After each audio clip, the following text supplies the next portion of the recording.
रामू किसान की मेहनत। गांव का एक सीधा सादा किसान था रामू। वह अपने छोटे से खेत और 2 बैलों के सहारे ही अपनी जिंदगी गुजारता था। रामू के पास जमीन बहुत कम थी, लेकिन उसकी मेहनत और ईमानदारी बहुत बड़ी थी। हर सुबह सूरज उगने से पहले ही रामू अपने खेत की ओर निकल जाता था। गर्मी हो या सर्दी, बारिश हो या आंधी, रामू का काम कभी नहीं रुकता था। वह अपने खेत को संतान की तरह संभालता। खेत में हल चलाना, बीज बोना, सिंचाई करना और समय पर फसल की देखभाल करना, ये सब रामू अपने हाथों से करता था। लेकिन एक साल गांव में बारिश नहीं हुई। नहरों में पानी नहीं आया और आसमान सूखा ही रहा। रामू की फसल सूखने लगी।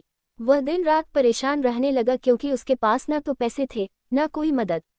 उसके पड़ोसी किसान भी परेशान थे, लेकिन कुछ लोग शहर जाकर मजदूरी करने लगे। रामू ने हार नहीं मानी। उसने गांव के बुजुर्गों से पुराने तरीके सीखे, जैसे कुआं खुदवाना, गोबर से खाद बनाना और वर्षा जल संग्रह करना। उसने अपने पुराने कुएं को फिर से खुदवाया और एक छोटी सी टंकी बनाई जिसमें बारिश का पानी इकट्ठा करता।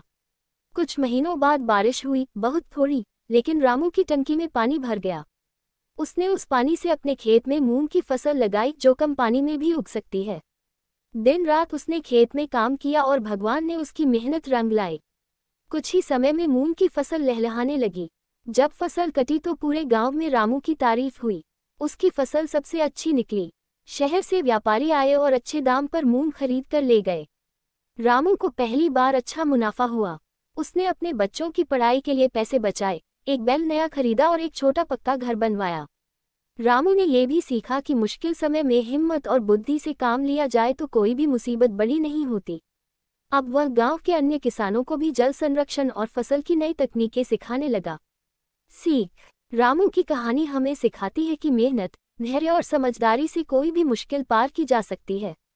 जो किसान जमीन से जुड़ा होता है, वह हर तूफान को झेलने का हौसला रखता है।